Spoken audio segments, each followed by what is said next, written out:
जन साहब, आप एग्री करते हैं चौधरी मंजूर साहब की बातों से, या आप कोई कहीं पे डिसएग्रीमेंट है आपका जी? चाहे वो पास्ट की डिसएग्रीमेंट तो बात हो, चाहे वो अभी की बात हो।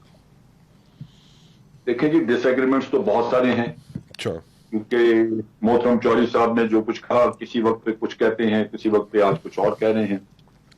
बात यह है कि अगर मियां नवाज शरीफ साहब की बात कर लें, उनकी हमायत में अब ये निकले ही हैं, तो वो कहते थे मुझे क्यों निकाला, तो कायरा साहब की तकरीरें सुनने वो कहते तुम्हें झूठ बोलने पे निकाला। तो आज वो किसी और के जिम्मे डाल रहे हैं। हकीकत ये है कि मियां साहब की एक ही प्रॉब्लम है, वो कहते हैं कि आइन कहता है कुछ, मुझे उससे गर्ज नहीं है, मैं हुकूमत में हूं तो मुझे कोई क्वेश्चन नहीं कर सकता। पहली तकरीर जो उन्होंने की थी इस गुलाम इसहाक खान के खिलाफ, गुलाम साहब सदर था, उसको आइन जो पावर देता था उसके पास थी। उन्होंने, मियां साहब ने कहा था मैं किसी से डिक्टेशन नहीं लेता। ये उनका माइंडसेट जाहिर करती। जब चीफ जस्टिस जब सुप्रीम कोर्ट के ऊपर हमला किया था, तो सज्जाद अली शाह का यही कसूर था कि उसने एक सू मोटो लिया कि मियां साहब फैसलाबाद में एक इंजीनियर को ऑर्डर दे दिया कि इसको जेल में डाल दें। उसने कहा जी आइन ये इजाजत नहीं देता, उसने सू मोटो लिया। तो हमला हो गया उस पर। अब वो आइन में कहीं लिखा होगा, मियां साहब के आइन में, कि आप सुप्रीम कोर्ट पे हमला कर सकते हैं, फिर आप कोर्ट में जाके जजों को खरीद सकते हैं। और तारक साहब की मौलाना इतनी दाढ़ी रखी हुई, वो जाके पैसे बांटते रहे। तो किस्सा कुछ और है। अब यही आज की बात देख लें, मियां साहब और उनकी बेटी खामोश थी, पीछे दरपरदा चल रहा था मामला। शहबाज शरीफ साहब भी, मोहम्मद जुबैर भी, कि जनाब किसी तरह मुकदमे हमारे खत्म कराएं, और इसी वजह से इन्होंने बाजवा साहब की एक्सटेंशन के लिए वोट दे दिया।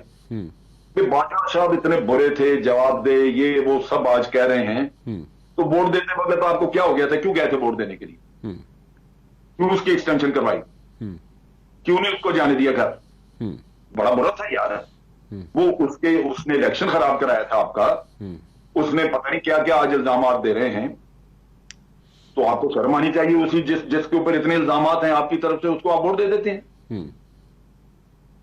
तो आपने ये भी काम किया, और जब तक आपको आस थी, उम्मीद थी कि ये कुछ ना कुछ इमरान खान से करवा के दे देगा बाजवा साहब, तो आपकी मोहब्बतें थी। जैसे आप पट पड़े गुब्बारे की तरह, फिर आपने सब कुछ कहना शुरू कर दिया। चौधरी मंजूर साहब कह रहे हैं कि जी उन पे बीती है, ये बीती है भाई। किसी चीज की तह को देखें, फिर आपको अंदाजा हो। जो पिछला दौर उनका गुजरा है, वो हर चीज अबारत है सिर्फ इस चीज से कि मियां साहब एक वो इख्तियार मांगते हैं जहां अदारे वगैरह कोई हैसियत नहीं रखते। आप उनकी लाहौर की मीटिंग देख लें मोदी के साथ जो उन्होंने की। उस मीटिंग में मोदी अपने नेशनल सिक्योरिटी एडवाइजर को लेके आया, उसका फॉरेन सेक्रेटरी साथ था, उसका रॉ का चीफ साथ था। हमारा secretary foreign secretary Chaudhry Aizaz Chaudhry यहां से रवाना हुआ, उसको रास्ते से वापस कर दिया। National security adviser Nasir Janjua यहां से रवाना हुआ, उसको रास्ते से वापस कर दिया। आज इस बदकिस्मत मुल्क के पास कोई रिकॉर्ड नहीं है कि मियां साहब के उसके दरमियान क्या बात हुई। फॉरेन ऑफिस से पूछते हैं, वो कहते हैं हमारे पास कुछ नहीं, हमारा तो बंदा ही कोई नहीं था। तो जो बातचीत है वो कोई कभी कभार हमें भारत से किसी जरिए से पता लगती है, तो मोदी को लफ्ज कह देता है किसी इंटरव्यू में या किसी चीज में कि मैं वहां गया तो ये हुआ।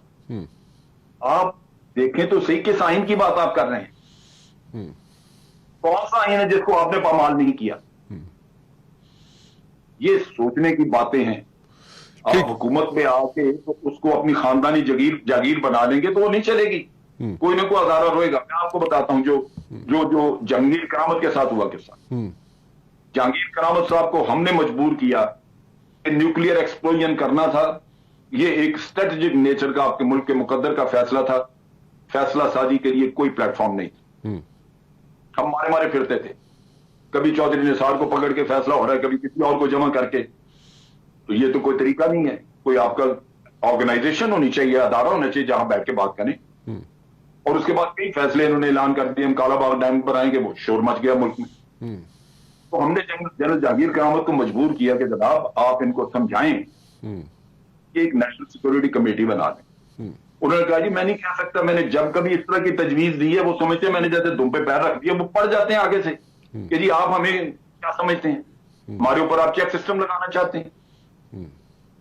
जब उनको मजबूर करके उनसे ये बयान दिलवाया तो उनको घर भेज दिया, क्योंकि आर्मी ने कहा कि जनाब हमारी ये इखलाकी जिम्मेदारी है कौमी सलामती के लिए कि ये अदारा सारी दुनिया में मौजूद है, हर मुल्क में हमारा भी होना चाहिए, आप कह दें आगे इनकी मर्जी। ठीक, ये बड़ी तारीख बड़ी दर्दनाक है इनकी। और जिस तरह मुशर्रफ का तैयारा 150-200 आदमी उसमें बैठा हुआ, ये उसको गिराने को तैयार थे। चौधरी अमीन जो उस वक्त डीजी एविएशन था, पे पैगाम दिए कि जहाज का फ्यूल खत्म हो गया तो वो गिर जाएगा। उसको उन्होंने कहा कि उसको क्या गुजरात के हवाई अड्डे को उतार दे इंडिया में, अगर गिर जाता आप सोचिए कि क्या आदमी हो। मुशर्रफ के साथ तो आपकी दुश्मनी थी, वो जो 150-200 और लोग बैठे हुए थे उनके साथ क्या दुश्मनी किया। चौधरी साहब आज इकट्ठे हैं, इत्तेहाद का हिस्सा हैं, इनको सब व्हाइट नजर आएगा, लेकिन ब्लैक इतना ज्यादा है कि ये खुद अपने मुंह से कहते हैं अगर आज मैं क्लिप्स निकाल के दूं इनके सारे लीडर्स जो हैं वो उनकी ये सारी बातें करते रहो।